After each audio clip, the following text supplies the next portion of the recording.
7 mitos e meio sobre o cérebro derrubados. Cada vez mais, ciência faz novas revelações sobre o órgão com o qual pensamos, mas às vezes permanecem ideias erradas que geram confusão. Existem ideias que duram, porque têm o potencial de revelar conceitos surpreendentes, enquanto outras não sobrevivem ao rigor científico.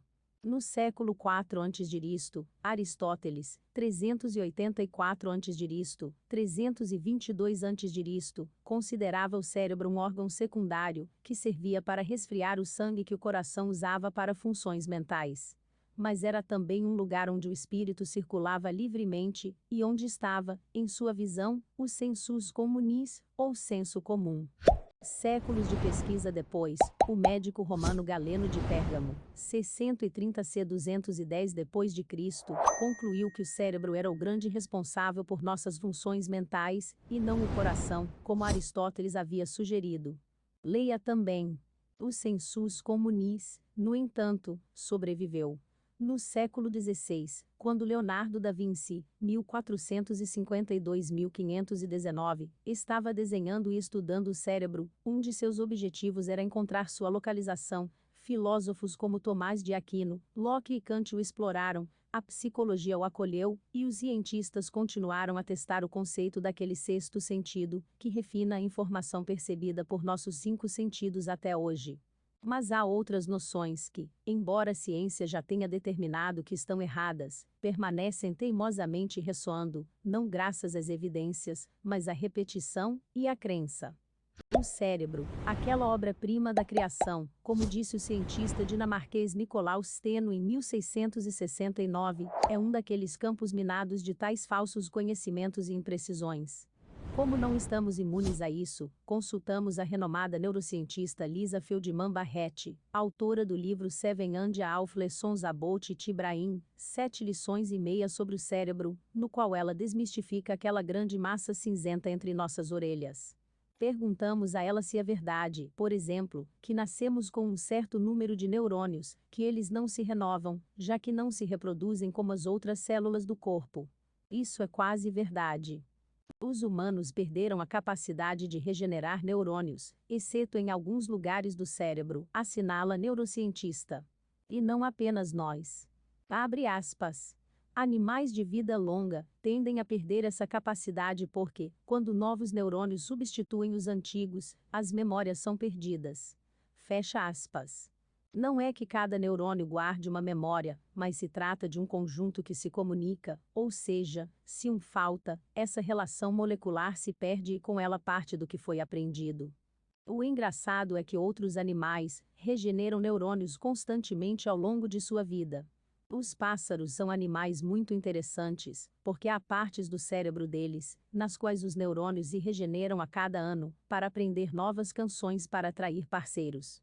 Na verdade, foi assim que a plasticidade do cérebro foi descoberta. Na Universidade Rockefeller, Estados Unidos, pesquisadores notaram que o tamanho dos núcleos cantantes, os núcleos em seus cérebros que são responsáveis por controlar sua respiração, e seu aparelho vocal, e seus corpos para que possam cantar, estavam se expandindo e diminuindo a cada ano, e constataram que eles estavam criando novos neurônios naquela época do ano.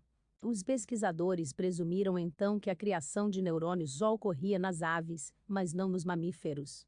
Na verdade, ela não só ocorre nos mamíferos, mas também nos primatas, e até nos humanos, embora apenas em partes específicas do cérebro como o hipocampo, por exemplo. Em todo caso, você já deve ter ouvido falar que só usamos parte dos neurônios daqueles que temos. Isso é verdade? A ideia de que usamos apenas 5% ou 10% dos nossos neurônios simplesmente não é verdade. Entre outras coisas, seria metabolicamente ineficiente. Seu cérebro é seu órgão mais dispendioso. Responde por cerca de 20% de seu gasto metabólico diariamente. Imagine desperdiçar 90% de sua capacidade. Abre aspas. Isso é um absurdo, e não faz o menor sentido. Fecha aspas. Usamos o cérebro o tempo todo, e não um neurônio, mas milhões e milhões a cada momento. Claro, armazenando tudo que nossos sentidos percebem. Não exatamente. Todas as nossas sensações são interpretações do cérebro. Abre aspas. Você precisa de algum tipo de superfície sensorial, algum tipo de receptor, para levar informações para o cérebro. Fecha aspas. Como as orelhas, a pele, o nariz, os olhos. Mas esses sinais, ondas de luz, som, que eles captam não fazem sentido, até que o cérebro os processe. É por isso que existem condições como a cegueira cortical, em que os olhos funcionam bem, mas há danos nas partes do cérebro, que são importantes para criar a visão. Você não vê com os olhos, nem ouve com os ouvidos, nem sente com a pele. Você o faz com o cérebro, que combina o que está na sua cabeça e os dados sensoriais detectados pelos seus órgãos. Mas não é só isso. Quando a emoção invade, quando você sente o batimento cardíaco, não o sente no peito, mas na cabeça. Abre aspas. É difícil de entender, mas você não sente nada em seu corpo, tudo o que você sente está em seu cérebro. Fecha aspas. A dor, a alegria, tudo, porque o cérebro é quem escreve a história, ele é o narrador. E abriga as paixões nas profundezas de sua parte mais antiga. Bem, não é assim. É verdade que existe um modelo conhecido como cérebro trino, que consiste no complexo reptiliano, no sistema límbico e no neocórtex, sendo que o primeiro controla o comportamento e o pensamento instintivo para a sobrevivência, o segundo encarrega-se de regular as emoções, a memória e as relações sociais, e o terceiro é responsável pelas funções mais sofisticadas. Por anos, os cientistas pensaram que a parte reptiliana envolvida no circuito límbico era o lar de nossa besta interior, a parte mais reativa de seu ser que tinha que ser controlada pela razão. Segundo essa hipótese, seu cérebro é um campo de batalha entre sua besta interior e seu eu racional superior. Quando a racionalidade vence, você é moral, virtuoso e saudável, mas quando sua besta interior vence, você é imoral, porque não se esforçou o suficiente, ou você está doente, porque a racionalidade não conseguiu controlar sua besta interior. Toda essa narrativa é um mito completo. Mas o que é realmente interessante é que as regiões do cérebro que foram marcadas, como sua besta interior, são, na verdade, aquelas que controlam seu corpo, seus pulmões, seu coração, seu sistema imunológico, seu metabolismo, seu corpo físico inteiro. E alguns deles estão no centro da memória, tomada de decisão, racionalidade e percepção. Essas regiões estão praticamente envolvidas em tudo que seu cérebro faz. Então, elas estão envolvidas na função principal do cérebro, o raciocínio. Se você se pergunta, para que o cérebro é importante, pode responder pensar ou sentir, ou a capacidade de perceber o mundo. Na verdade, a tarefa mais importante do seu cérebro é mantê-lo vivo. Pense, sinta e perceba para controlar os sistemas internos do seu corpo para que você sobreviva, se mantenha saudável e, eventualmente, procrie, do ponto de vista evolutivo, e/ou prospere, do ponto de vista individual. O curioso é que para fazer isso, uma das coisas que mais surpreendeu Lisa Feldman Barrett foi aprender que o cérebro funciona por meio de previsões. Não pude acreditar, porque não gasto meu tempo fazendo previsões, e depois reagindo a elas, mas experimentando algo, e reagindo naquele momento. Mas a verdade é que você não reage às coisas do mundo. Seu cérebro está executando um padrão interno que aprendeu, contingências dos sinais sensoriais aos quais foi exposto ao longo de sua vida, e está constantemente adivinhando o que vai acontecer.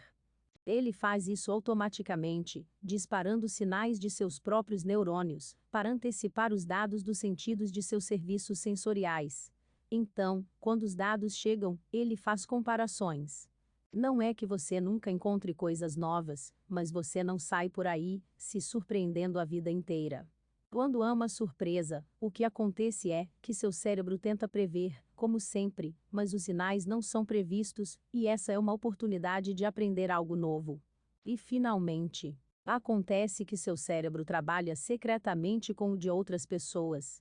Sua família, amigos, vizinhos e até estranhos contribuem para a estrutura e função de seu cérebro e ajudam a manter seu corpo funcionando. Experimentos mostraram que mudanças no corpo de uma pessoa frequentemente causam mudanças em outra, quer os dois estejam romanticamente envolvidos, sejam apenas amigos ou estranhos, se encontrando pela primeira vez. Quando você está com alguém de quem gosta, sua respiração e seus batimentos cardíacos são sincronizados. Esse tipo de conexão física ocorre entre bebês e seus cuidadores, entre terapeutas e seus clientes, e entre pessoas que fazem uma aula de yoga ou cantam juntas em um coral. Se, por outro lado, as pessoas não se bicam, seus cérebros são como parceiros de dança, que não param de pisar em seus pés. Se inscreva para acompanhar a cobertura completa dessa notícia e de muitas outras.